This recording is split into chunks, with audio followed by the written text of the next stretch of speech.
Huguette Bouchardot, bonjour. La campagne maintenant officielle est bien engagée et vous êtes amené à présenter chaque jour vos propositions sur des thèmes divers. Vous en avez choisi 3 aujourd'hui qui sont l'agriculture, le tiers-monde et le désarmement. Alors je voudrais vous poser une première question. Pourquoi ces 3 thèmes ensemble? Quel est le lien que vous faites entre ces 3 sujets? Le lien entre ces 3 sujets, agriculture, désarmement, tiers-monde, il est très simple. C'est le lien entre les problèmes de la survie et les problèmes de la mort.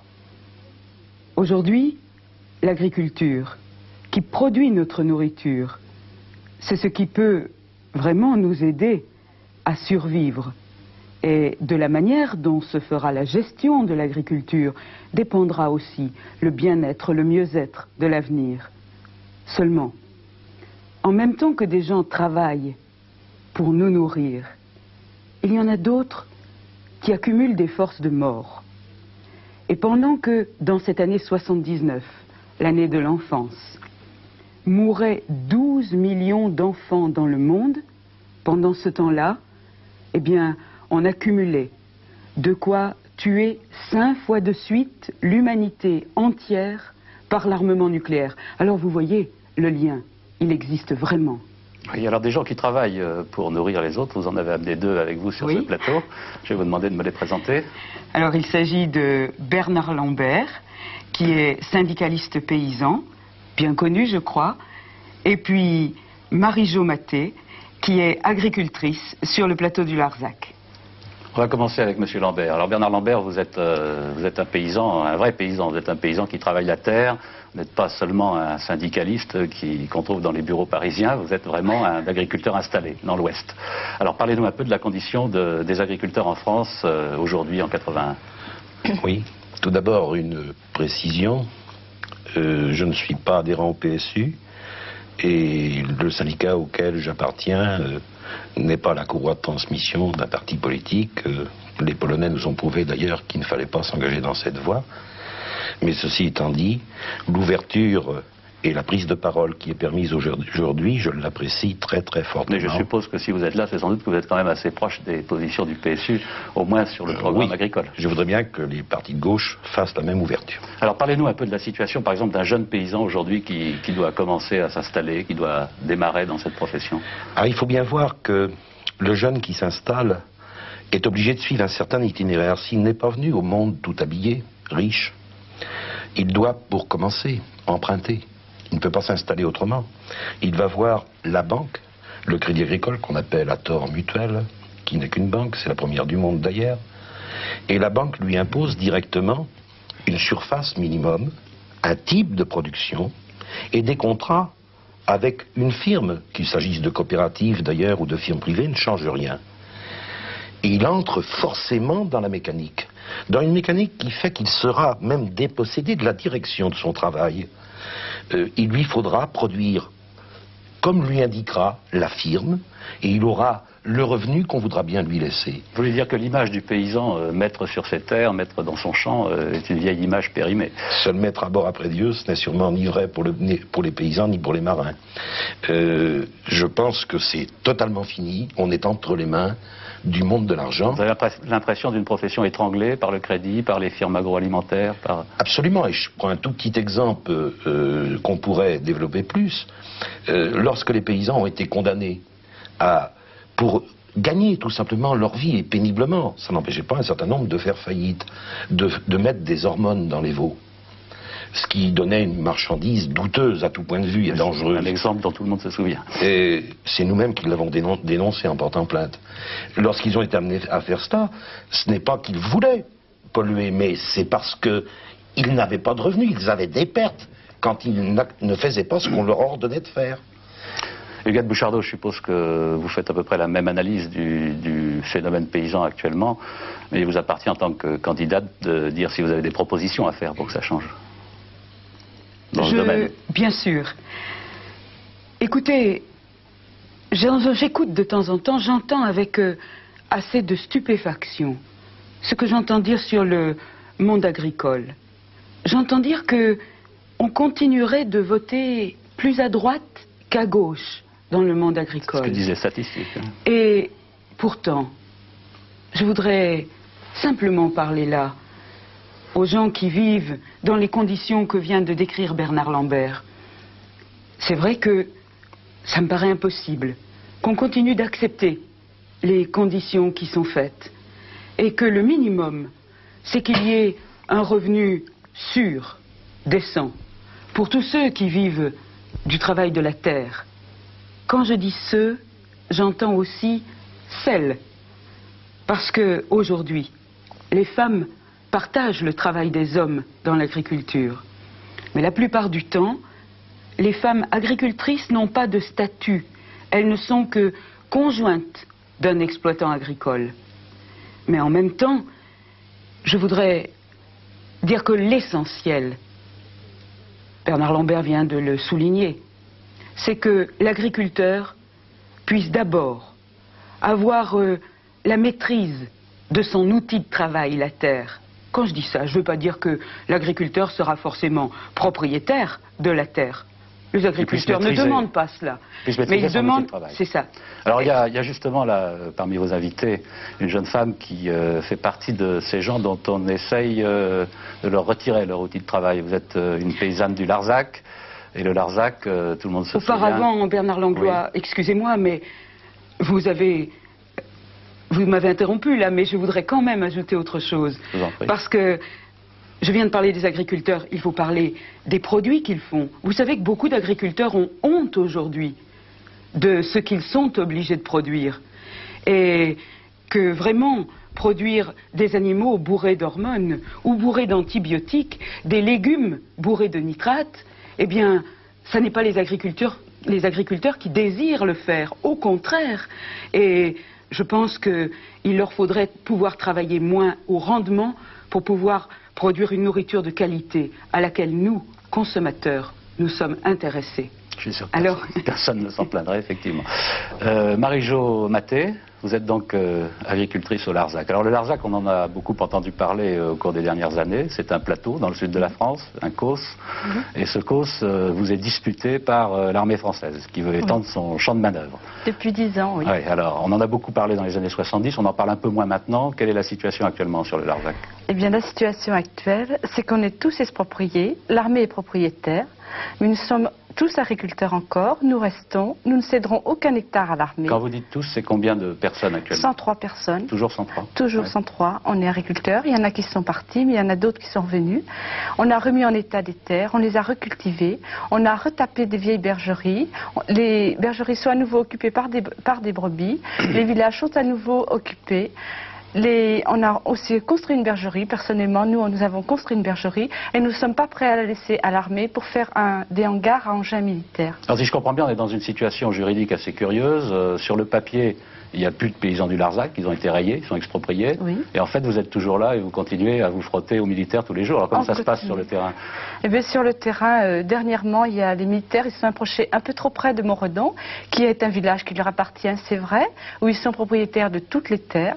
Mais nous sommes tous venus, les paysans, et nous avons raccompagné les chars militaires dans leur camp militaire.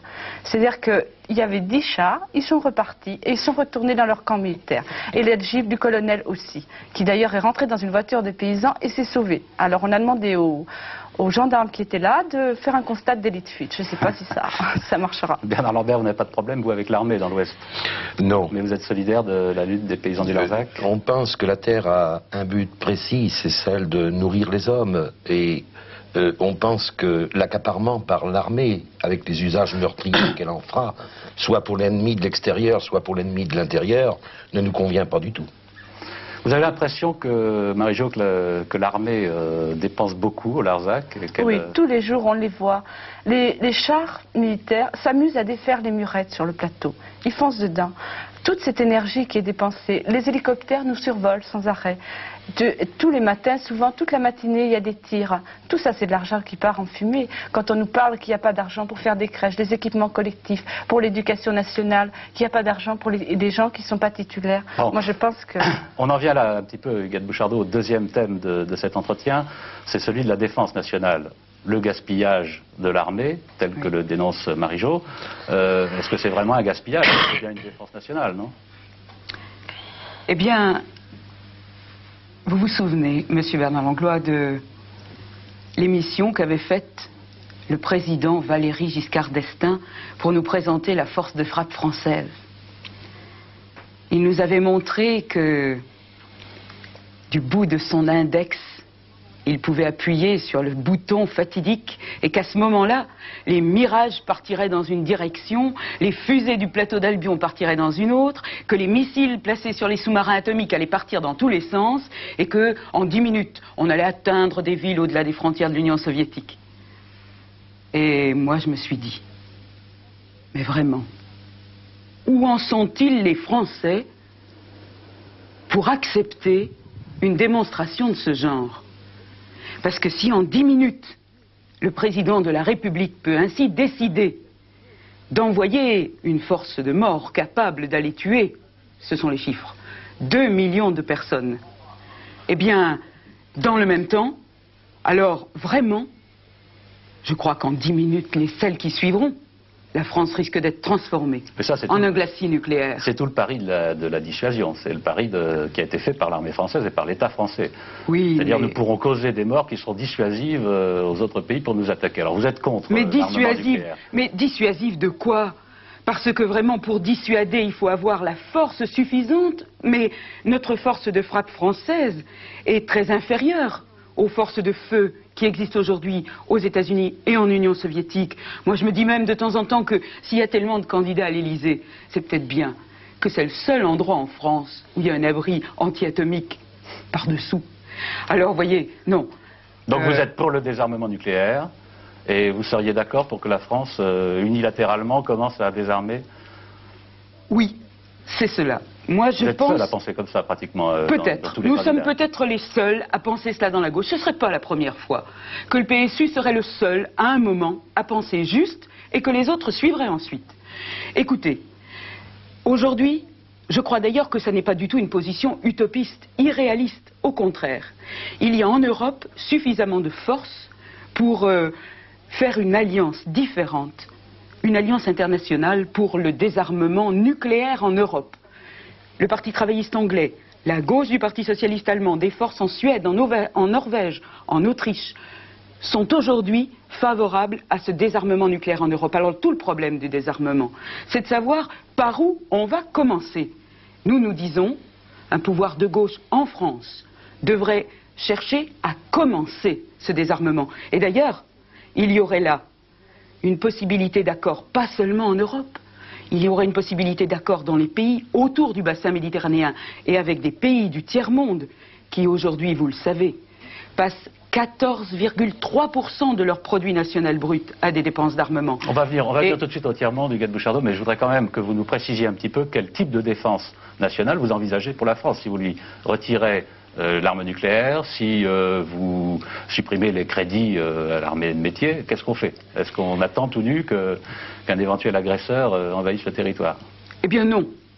Mais simplement, évoquons l'exemple de la Yougoslavie. C'est un petit pays.